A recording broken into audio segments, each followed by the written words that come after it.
Hello everyone and welcome back. So as you all know that अभी हम एक बहुत ही इंपॉर्टेंट चैप्टर कंप्लीट कर चुके हैं, that is respiration in plants, and that is why आज हम यहाँ पर हैं to discuss the PYQs from the same chapter from 2021 up to the year 2010. We are going to solve the PYQs from this particular chapter, and before that I want you all to be prepared for that. I want you all, अगर आपने कोई भी chapter कोई भी lecture miss किया है, so please go and watch it first and NCERT read करके आना है आपको, then only you will be able to participate actively in the PYQ session. आप रिकॉर्डिंग्स देखिए and then you have to solve the PYQs. Okay, so यहाँ पर आज जितने भी बच्चे हैं क्लास में, I request you all to please actively participate. सभी को अपना आंसर 10 seconds के within सेंड करना है. Even if you are not sure about your answer, you have to send. You are not sure, but you have to participate. That is how I want the session to be. I want it to be interactive.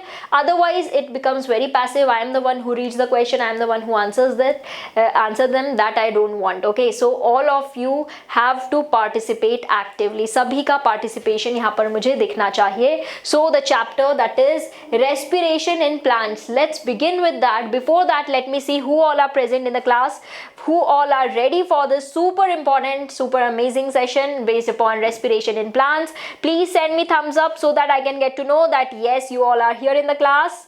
All right, so as I can see, most of you are present here. Yes, all right, I'm doing very good and I am expecting the same for you. Hello beta, I'm doing really very good and I'm expecting the same from you. आप अच्छे से पढ़ाई कर रहे हो, revision कर रहे हो, physical activities like some exercise, थोड़ी cycling. You have to do all these things also along with the studies that I'm expecting from you. Okay, so yes. Now coming to the question in front of us, everyone is ready? Are you all ready? All right, चलिए सो शुरू करते हैं first question से in front of us, that is from the year 2021. Question है, which of the following statements is incorrect. आपको इसमें से क्या बताना है बेटा? इनकरेक्ट स्टेटमेंट बताना है. और स्टेटमेंट्स हैं, during aerobic respiration role of oxygen is limited to the terminal stage. In ETC, one molecule of NADH gives rise to 2 ATP molecules and 1 FADH gives rise to 3 ATP molecules. ATP is synthesized through complex 5 and oxidation reduction reactions produce proton gradient in respiration. So these are actually the options in front of you. आपको incorrect one you have to select. अगर आपने अच्छे से पढ़ा है, direct NCERT की lines हैं ये सब. These all are NCERT lines. बस एक लाइन में थोड़ा सा कुछ फेर बदल किया हुआ है, बाकी every line is from NCERT. अगर आपको याद है, you will be able to answer this question within seconds, and as you know 10 seconds you get, and now last 5 seconds you have to answer this particular question. आखिरी 5 seconds all of you are having. Okay, and as I can see, mostly जो answer receive हुआ है that is common. Mostly एक common answer receive हो रहा है. Most of the kids they are saying that B is incorrect. क्या B incorrect है? Let's see. So A option, first of all, during aerobic respiration oxygen का role बिल्कुल terminal stages पे होता है, ये हमने पढ़ा हुआ है. ईटीसी के दौरान एक मॉलिक्यूल NADH का gives rise to 3 ATP molecules and 1 FADH2 gives rise to 3 ATP molecules. This is just opposite of what happens. यहाँ पर होना चाहिए था 3 and here it should be 2. So ये अपोजिट दिया हुआ है, दैट इज वाई ये स्टेटमेंट हमारा इनकरेक्ट हो गया. बाकी statements they are absolutely correct. So B has to be answer, और बिल्कुल सही आप लोगों ने आंसर दिया है. 2 is definitely correct answer. Then next question है, the number of substrate level phosphorylations in 1 turn of cyclic acid cycle, citric acid cycle is 0, 1, 2 या फिर 3. That you have to tell. Okay, and you have to see that substrate level for phosphorylation क्या होता है in 1 turn of citric acid cycle. The number of substrate level phosphorylation, how many they are, that you have to select. And as I can see here, mostly जो answers अभी तक बहुत ही जल्दी answers receive हो गए हैं, and mostly answers common हैं और बहुत lightning fast speed से actually you have answered. Okay, so सभी को ये बात याद होनी चाहिए कि साइट्रिक एसिड साइकिल के दौरान हमने क्या पढ़ा है. साइट्रिक एसिड साइकिल के टाइम पर as we have actually studied that your succinyl CoA, जो सक्सिनाइलिक CoA होता है उसका कन्वर्जन होता है सक्सिनिक एसिड में. है कि नहीं। और उससे there is conversion of succinic acid and a molecule, there is a molecule that is GTP synthesise होता है, और इसी को तो हम कहते हैं सबस्ट्रेट लेवल फॉस्फोराइलेशन। यस और no, everyone can agree with this. तो अब बताओ कितने साइकिल एक्चुअली लगते हैं इसके लिए। जब आपका सक्सिनाइलिक को A उसका कन्वर्जन होता है इनटू सक्सीनिक एसिड, तो एक मॉलिक्यूल फॉर्म होता है GTP का, जिसे हम कहते हैं, और इसी प्रोसेस को हम कहते हैं सबस्ट्रेट लेवल फॉस्फोराइलेशन। तो कितने साइकिल लगते हैं, and as I can see here mostly अब तक सभी के आंसर्स आ गए हैं। Very good. So I actually wait for everyone's answer. देखो आई डोंट वांट कि वही फ्यू बच्चे आंसर्स देते रहे और वही पार्टिसिपेट करते रहे। I want every single child's answer. तो जब तक मुझे सबके आंसर नहीं आ जाते हैं तब तक I won't discuss the answer. So as we just discuss, substrate level phosphorylation क्या होता है, और 1 टर्न ऑफ साइट्रिक एसिड में the number of them is definitely 1। That is also one that we have studied. So that's why B has to be the right answer. बहुत सारे बच्चों ने बिल्कुल सही आंसर किया है, that is B. Then coming to respiratory quotient. Respiratory quotient value, that means RQ value of tripalmitin is. Tripalmitin की respiratory quotient की वैल्यू बतानी है आपको। If you remember the concept of respiratory quotient, you will be able to answer this particular question. आप आसानी से इस question को आंसर कर सकते हो। They have asked you for tripalmitin. Okay, and as I can see here, okay, very fast response. क्या बात है, मतलब पढ़ के आए हैं बिल्कुल अच्छे से आज। RQ सभी को याद है। What is RQ? Respiratory quotient क्या होता है? It is the amount of CO2 evolved by amount of oxygen consumed. तो हमारा respiratory quotient निकलता है। Okay, and as we all know कि जो अपना रेस्पिरेटरी क्वोशिएंट होता है किसके लिए, कार्बोहाइड्रेट्स के लिए। कार्बोहाइड्रेट्स के लिए respiratory quotient comes out to be 1। Okay, but if they have a fat, यहाँ पर जैसा कि हम सभी देख सकते हैं फैट है, this tripalmitin is actually a fat, and as I can see बहुत सारे बच्चों ने यही सोच के आंसर दिया है, right. Tripalmitin it's actually a fat, definitely good as we all know. So उसके लिए रेस्पिरेटरी क्वोशिएंट की वैल्यू क्या होगी, फैट्स के लिए रेस्पिरेटरी क्वोशिएंट की वैल्यू होती है 0.7, and that's why tripalmitin, since it's a fat, it's going to be 0.7, and as I can see many kids have actually given the correct answer. बिल्कुल सही आंसर यहाँ पर दिया हुआ है। So now moving towards the next question in front of us, that is where is respiratory electron transport system, that is ETS located in plants. Plants के अंदर respiratory electron transport system ETS कहाँ पर located होता है, mitochondrial matrix में, outer mitochondrial membrane में, inner mitochondrial membrane में, या फिर इनर इंटर मेम्ब्रेन स्पेस में, that is the question. Okay, ETS, where is this respiratory electron transport system located in plants, that is the question, and as we can see here, all right, where is this located, that you have to answer, and as I can see कुछ बच्चों के answers already आ गए हैं, and I'm waiting for other kids to answer this.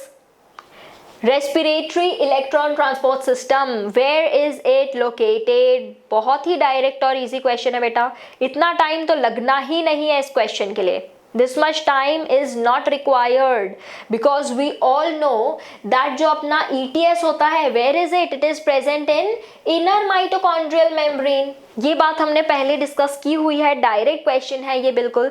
So as I have received the answers, mostly answer C ही आया है, which is definitely correct. Then अगला question है conversion of glucose to glucose 6 phosphate, the first irreversible reaction of glycolysis is catalyzed by, कौन catalyse करता है, फॉस्फोफ्रक्टोकाइनेज, aldolase, या फिर हेक्सोकाइनेज और enolase. What is that which is required here, and let's see 10 seconds, 10 seconds. देखो आपको question तो सही आंसर करना है, लेकिन उसके साथ साथ you have to maintain that speed also, आपको वो पेस भी मेंटेन करना है, बिकॉज यू ऑल नो कि लिमिटेड टाइम होता है आपके पास एग्जाम में, और उसी टाइम में आपको आंसर देना रहता है। So for that you have to maintain that pace also. Bio में अगर आप टाइम सेव कर लोगे तो बाद के लिए, फिजिक्स केमिस्ट्री के लिए आपके पास ज़्यादा टाइम बचेगा। Okay, so as we can see here, enzyme कौन सी लगती है, डायरेक्ट क्वेश्चन है बेटा, enzyme is hexokinase. Simple conversion of glucose है, अगर ग्लूकोज का कन्वर्जन है ग्लूकोज 6 फॉस्फेट में, that is done by hexokinase. So C has to be the right answer here. Then अगला क्वेश्चन है which of the statement is incorrect. अब आपसे incorrect statement पूछ लिया बेटा. इनकरेक्ट स्टेटमेंट क्या है इसमें से? Enzymes of TCA cycle are present in mitochondrial matrix. Glycolysis occurs in cytosol. Glycolysis operates as long as it is supplied with NAD that can pick up hydrogen atoms. Oxidative phosphorylation takes place in outer mitochondrial membrane. Now these are some introductory. शुरुआत में ही हम लोग ये सारी बातें पढ़ चुके हैं. So according to that only the question is over here. Okay, question is given over here, जिसके अंदर आपको बताना है कौन सा स्टेटमेंट इनकरेक्ट है. स्टेटमेंट्स पढ़ के आपको समझ में आना चाहिए दैट किस पर्टिकुलर लोकेशन में what happens. Okay, so you have to select the incorrect statement बेटा जी. Incorrect statement, correct, incorrect, not correct, correct कहाँ पर लिखा है, ये सब ध्यान से पढ़ना होता है क्वेश्चन में, क्योंकि रिपीट करती हूँ मैं बहुत बार, लेकिन उसके बाद भी करेक्ट को इनकरेक्ट पढ़ लेते हैं, इनकरेक्ट को करेक्ट पढ़ के आंसर दे देते हैं कई बार. Okay, so here they are asking you about incorrect statement. Incorrect क्या है इसमें से? सबसे पहले first statement, enzymes of TCA cycle are present in mitochondrial matrix. True. Glycolysis occurs in cytosol. True. Direct statements है ये जो हम सब जानते हैं. Glycolysis operates as long as it is supplied with NAD which can pick up hydrogen atoms. True. While oxidative phosphorylation takes place in outer mitochondrial membrane. Is that true? क्या वो outer mitochondrial membrane के अंदर होता है क्या oxidative phosphorylation? Tell me. Does it happen over there? Yes or no? No, very good, absolutely. We all know that it happens in inner mitochondrial membrane. यहाँ तो outer लिखा है, तो इसलिए ये स्टेटमेंट गलत हो गया हमारा. D has to be the right answer here. D हमारा आंसर होगा.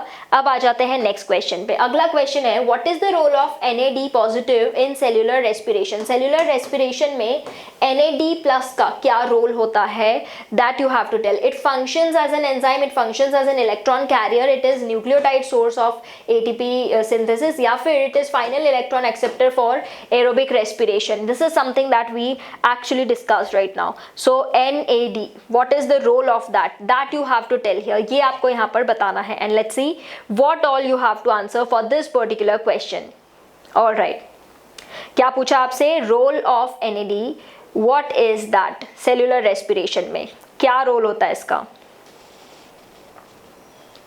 Okay, so as we have actually studied, हमने जैसा कि पढ़ा है, जो आपका NAD पॉजिटिव होता है वो एक इलेक्ट्रॉन कैरियर होता है. It is actually an electron carrier which is true.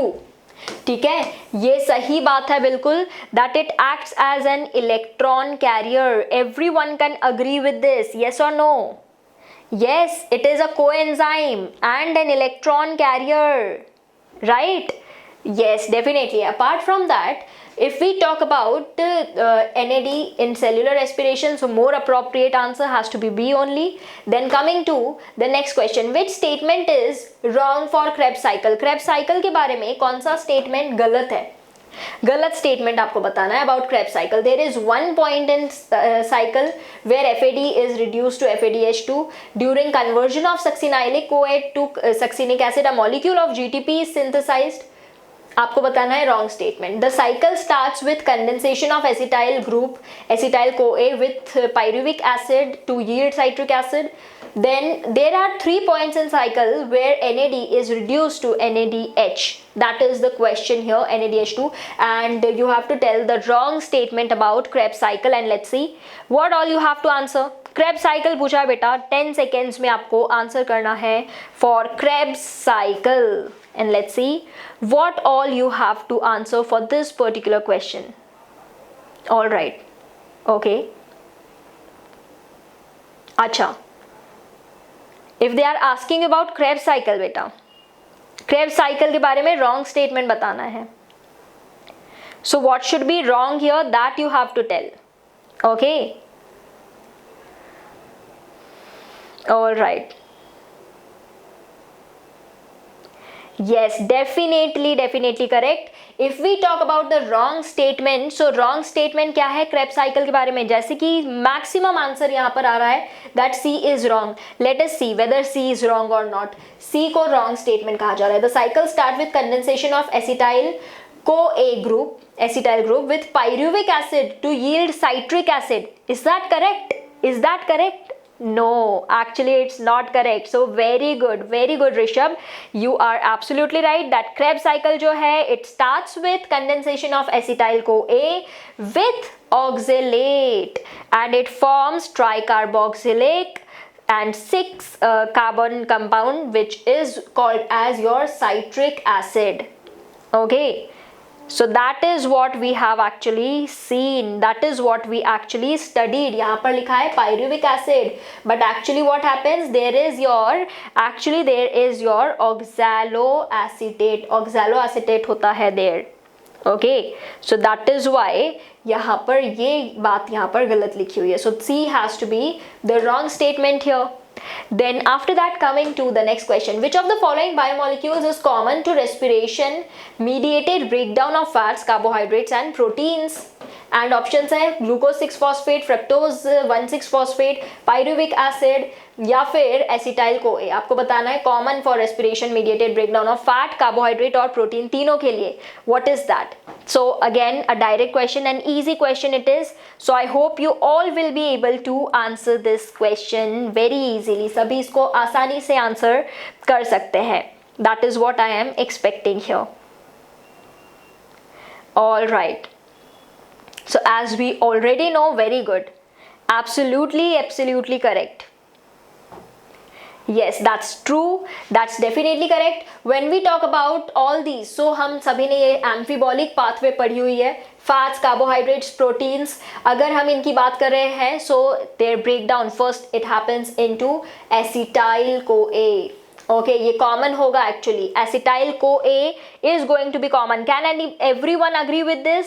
सभी बच्चे क्या इसके साथ अग्री कर सकते हैं दैट ये सभी सबसे पहले एसिटाइल CoA में डिग्रेड होंगे?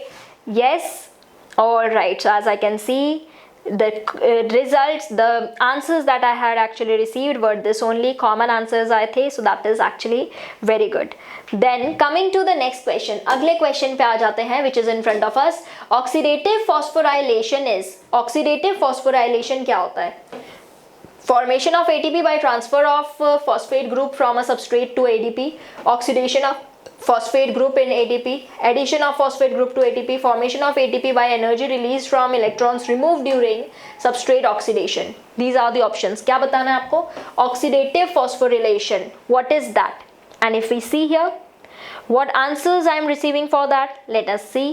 क्या आंसर्स आप यहाँ पर दे रहे हैं? Oxidative phosphorylation, what is that? Directly आपको डेफिनेशन सेलेक्ट करनी है यहाँ पर. Okay, you have to select the definition. All right, so direct definition, if we talk about oxidative phosphorylation, क्या होता है उसमें? ATP formation होता है obviously by the energy which is released from electrons which are removed during substrate oxidation. So that's why D has to be the correct answer. And as I could see here, बहुत सारे बच्चों ने बिल्कुल सही answer दिया है, that is D. So D is definitely correct. फिर आ जाते हैं next question पे. अगला question है, in which of the following processes CO2 is not released? इनमें से किसमें CO2 रिलीज ही नहीं होता है? Okay, aerobic respiration in plants, aerobic respiration in animals, alcoholic fermentation या फिर lactate fermentation. CO2 is not released, that you have to tell. And very simple, very easy question it is. बहुत ही आसान question आपके सामने. And let me see what all you have to answer for this particular question. इस question के लिए क्या answers आ रहे हैं? And the answers, definitely the answers that I am receiving here, they are definitely correct. बिल्कुल correct answers I am receiving here. Yes, absolutely. So as we have studied कि जब lactate fermentation होता है, when there is lactate fermentation, at that time CO2 is actually not released. उस time पर CO2 release नहीं होता है. Can everyone agree with this? Yes, definitely. Lactic acid form होता है लेकिन CO2 is not released. So that's why D has to be right answer. Then अगला question है, the three boxes in this diagram represent the three major biosynthetic pathways in aerobic respiration. Arrows represent net reactants or products. अब आपको यहाँ पर क्या select करना है? Arrows numbered as 4, 8 and 12 can be. Let me mark over here. 4 यहाँ पर, this is 4. Then here they have given, this is 8. And here they have given 12. Okay, pathway A, pathway B, pathway C is given over here. यहाँ पर glucose लिखा है, here glucose is getting in, and then यहाँ से 1, then 2, then यहाँ पर 3, here 4, 5, then 6, 7, 8, 9, 10, 11, and then pathway C से यहाँ पर नीचे 12 है, and 4, 8 और 12 के बारे में आपसे यहाँ पर पूछा गया है. So you can make this particular flow chart और आपको बताना है 4, 8 and 12 क्या है. So let's see if I have received any answers yet. अभी तक किसी का भी रिस्पॉन्स नहीं आया है. No one has responded yet for this particular question. क्या है ये बेटा जी, क्या किस चीज़ का फ्लो चार्ट है? What should be the correct answer? Alright, so now I have received a few responses. कुछ responses आ रहे हैं अभी. Alright, सबसे पहली बात तो ये आप सभी को समझ में आ गया होगा कि what is pathway A, B and C. Everyone knows what is A, glycolysis. What is B? It is Krebs cycle बेटा. Yes or no? Yes, glycolysis है, Krebs cycle है और oxidative phosphorylation है. So उसके अकॉर्डिंग आपको बताना है what should be 4, 8 and 12. Okay, बहुत आसान क्वेश्चन है, वेरी इजी क्वेश्चन. यहाँ से एरो देखो आप, ये एरो यहाँ से निकल रहा है, देन अगेन 8 में ये एरो यहाँ पर दिया हुआ है, 12 में arrow, that means it is being released. क्या रिलीज होगा 4, 8 एंड 12 में? It has to be ATP. Simple question है एकदम. ATP has to be there ना, there has to be these ATP release, so that's why 4, 8, 12 सब ATP है, all of them are ATP. and बहुत कम बच्चों ने इसका सही आंसर दिया जबकि question was very easy, but only a few kids have answered it correctly. Then coming to next question, अगला question है which of the metabolites is common to respiration mediated breakdown of fats, carbohydrates and proteins. ये हमने पहले भी discuss किया है, repeated question है, अभी हमने डिस्कस किया था that it is acetyl CoA. So without any discussion हम उसको मार्क कर सकते हैं. अगला question, in mitochondria protons accumulate in the, ये भी हम पहले डिस्कस कर चुके हैं राइट. इन माइटोकॉन्ड्रिया के अंदर प्रोटॉन्स कहाँ पर एक्यूमुलेट होते हैं? That you have to answer. Let's see if you remember it और नॉट. सभी को क्या ये बातें याद हैं?